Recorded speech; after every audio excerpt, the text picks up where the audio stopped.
both and all. Okay? That's how you have to read this symbol. All right? And by the way, the identity of the dragon. The identity of you don't have to guess who the identity of the dragon is, right? It tells you who the dragon is, even though the dragon is a sign. Okay? So before I get ahead, let's go back to our outline. We've done who is the woman. She's Mary, Israel, the church, and part 4 is all of the above. It's all of the above. It's not just one static identity. It's all of that at the same time. Okay? That's the main. There probably are other interpretations of this as well, but as far as the big picture is concerned, the bigger understanding, this is what you need to pull from this. Okay? So it's more, there's more depth here than just saying it's our Blessed Mother. It is, but she represents something far greater in the scheme of cosmic history, if you will. And God is identifying that through this vision. She is the glory of Israel. She's also the glory of the church. Old Testament, New Testament. Old Testament, New Testament. You see that? She is both. Okay? Now, the dragon. Let's read that. Verse 3. Another sign appeared in heaven. Again, we're back with the sign. Verse 3 of chapter 12. The woman is a sign, which tells me right there that it's more than, you can't just get stuck with a literal image and stop. There's more. It's a sign. It points to a greater reality. Okay? So, the woman was a sign. The dragon is a sign as well. Now, do I believe it's a literal being? Yes, and in fact, it's very clear who the identity is as a literal being. But there's more here. There's more here. All right? And we're going to get to the more. Let's look at it. Behold, a great red dragon. 7 heads, 10 horns. And upon the horns, 7 diadems upon his head. Okay? So get that picture. I know I tried to get a picture of this on here. It just didn't copy very well. You could probably Google it and probably get a much better image. If you have this, the image that is presented is here, right here, okay, right there. Great red winged dragon. Although there's no indication that there are wings on this dragon, it's just typical that you see dragons with wings. Okay? But the 7 heads and the 10 horns and the crowns upon the heads. Okay? There's a reason why it's also red. Did you notice that? Why red? Why not green? Why not purple? Why not orange? There's a significance to the color red.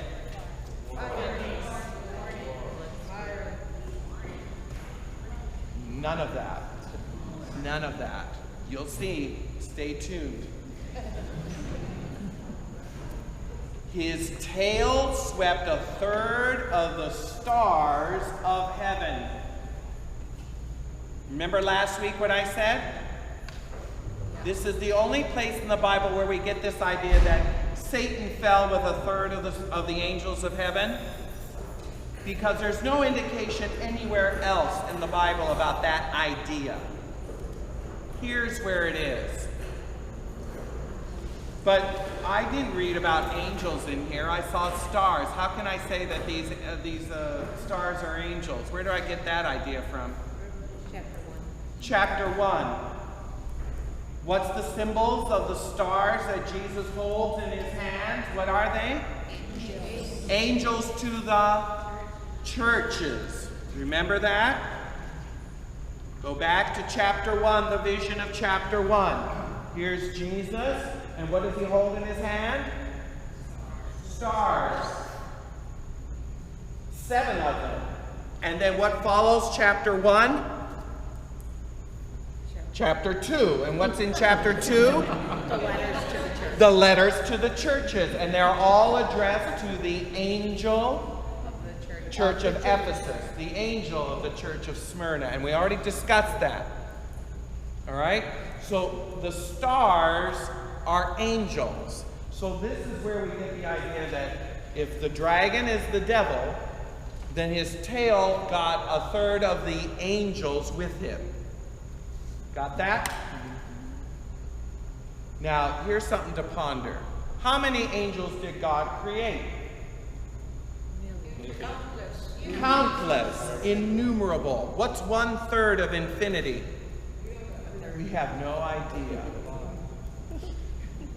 This is not to be taken literally. It is meant to say, if we gave it an amount, the devil got this much, which leaves God with twice as many that stay, kind of the idea. You get it?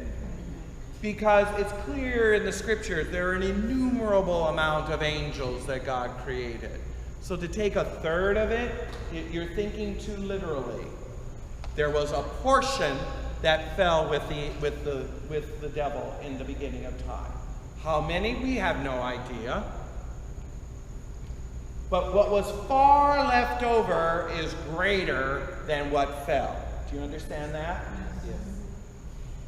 Okay. I could say more about that, but I'm going to move on. All right? So let's just move on. Chip, I'm confused. Yes. Okay, so why are we reading about the devil and the angels being cast out of heaven Yes. when that already happened a long time ago? Yes. It's very confusing. Because it's disconnected in the chronology of the events, isn't it? That's what makes part of understanding the book of Revelation confounding. Because it's like, we understand what this is describing, but this happened before creation. Why is it describing it now? Hold that thought. There's a reason why. Not quite, but you're on a similar, you're kind of thinking along the right track. You have to go back to Revelation 11. You have to go back to the 7th trumpet. You have to understand that the praise of God and the glory that was being spoken about him reigning, we're taking a step back to see how and why that happened. Think of it that way. Okay? But let me get through the rest of this and then we'll kind of answer that. I'm not dodging it, I just want to get back to it. All right? Hold that thought. Where are we? The dragon. 1/3 of the stars. The dragon stood before the woman who was about to bear the child, that he might devour the child. She brought forth the child, who was to rule the nations with a rod of iron. Her child was caught quickly back into heaven. What do we call that event? The ascension. And the woman fled into the wilderness, where she has a place prepared by God in which to be nourished 1,260 days. There's that times, time and a half time again. Now, just to step back just a little bit, what does this mean? I would say, in a specific sense, this is God's preparation for the church at the end of time, that times, time and a half time thing. I think in a broader picture, the church going into the wilderness is what we're experiencing right now. We're in an exile. We're wandering in the wilderness, waiting for the promised land, right? That image of the church is very much prevalent in the New Testament. The church is often equated with how Israel was in the wilderness, wandering for the 40 years, trusting God, being fed by Him by miracle bread, waiting to go into the promised land. All right? The specific time and a half time, the 3.5 years, I think refers to a specific eschatological end to the church. All right? Where God will give it a special protection during the reign of the Antichrist. But between now and then, we are all in exile. We are all wandering in the wilderness. Okay? Yes, Seth? I was just going to say it's a little different though, because we don't, at least for like Old Testament time, the wanderings, they didn't have necessarily full revelation of anything. When they were wandering, they were, trusting that the man would be there, they had the specific instructions not to, hoard it on certain days, and, to let the rest on Saturday, I think it was. So, they had, weirdly enough, they had specific instructions, but then they also didn't have full revelation, whereas we have almost near full revelation, not really specific instructions. I kind of hear what you're saying about that, and what I want to reply with is yes, but what happened in the Old Testament was a foreshadow, a shadow of what we experience here in the church. We do not experience the full benefit of the new covenant. Because the kingdom is here, but it's not in its full glory. We have not reached the promised land. Much like Israel was wandering in the wilderness. It was freed from Egypt, but it was not in its own country yet. You hear what I'm saying? And in both cases, the church now and Israel then had to trust God, stay faithful, and was fed miraculously with bread from heaven. Yes? Yes.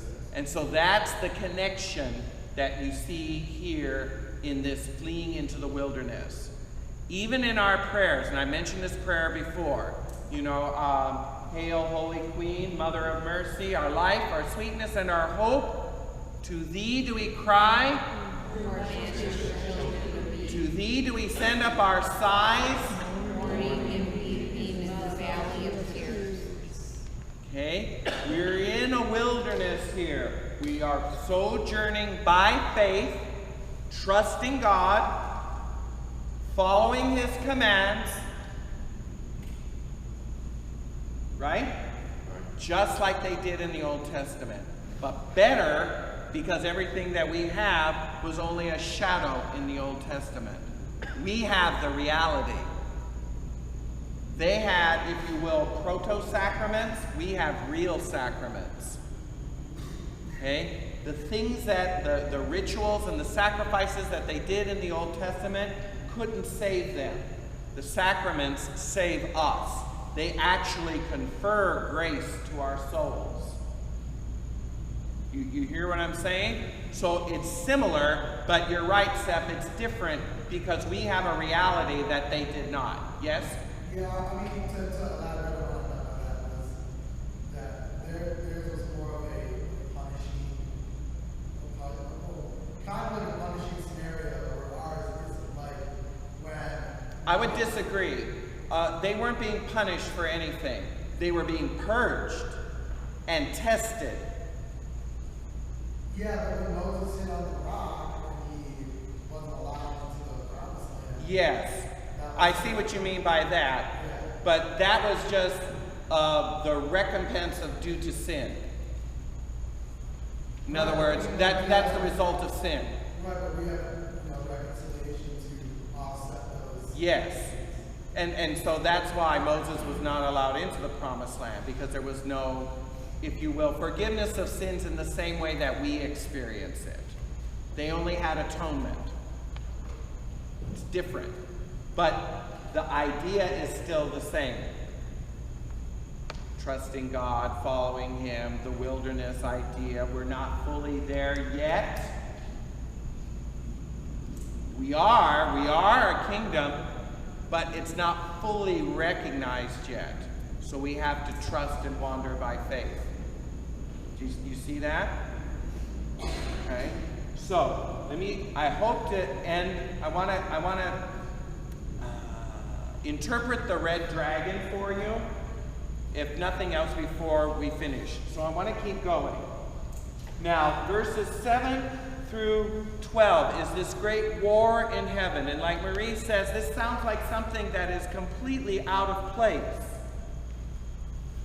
I mean, didn't this happen before the dawn of time? You know, before the creation of the world? Yes. But it's here now. Why?